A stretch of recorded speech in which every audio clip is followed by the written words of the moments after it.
झूपत आवे वो दाई मोर झूपत आवे ना, गरजत आवे वो दाई मोर गरजत आवे ना। चंद्रपुर के चंद्रहासिनी झूपत आवे वो, नदिया बिच के नाथल दाई गरजत आवे वो।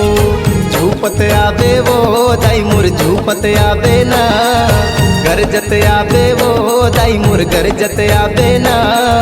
चंद्रपुर के चंद्रहासिनी झूपत आवे वो, नदिया बिच के नाथल दाई गरजत आवे वो।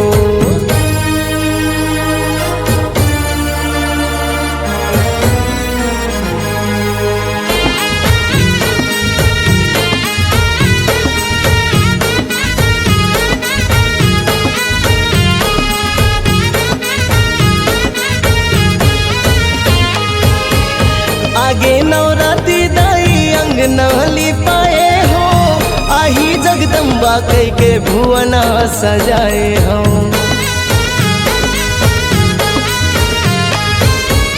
कलसा मढ़ायो दाई तोरे दुआर माँ, जावा बुआयो दाई चैते कुंवार माँ, जावा बुआयो दाई चैते कुंवार माँ।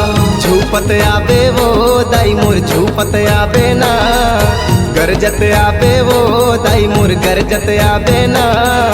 रायगढ़ के मोर बुढ़ी माई झूपत आवे वो, कोरबा के सर मंगला दाई झूपत आवे वो।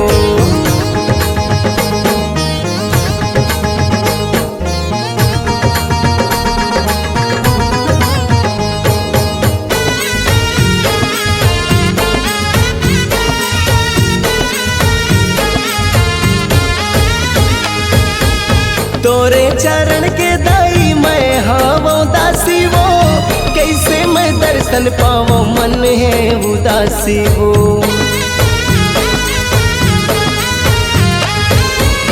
नैना के आंसू माँ चरण पाखरो तोर, आजा ना आजा दाई सुन ले गोहारी मोर, आजा ना आजा दाई सुन ले गोहारी मोर। झूपत आवे वो दाई मोर झूपत आवे ना, गरजत आवे वो दाई मोर गरजत आवे ना। शक्ति के महमाई दाई झूपत आवे वो, केरा के मोर चंडी दाई गरजत आवे वो। ओढ़े केरा के पीली दाई झूपत आवे वो, भोतिया के मोर मन का दाई झूपत आवे वो। खेमड़ा के समलाई दाई गरजत आवे वो।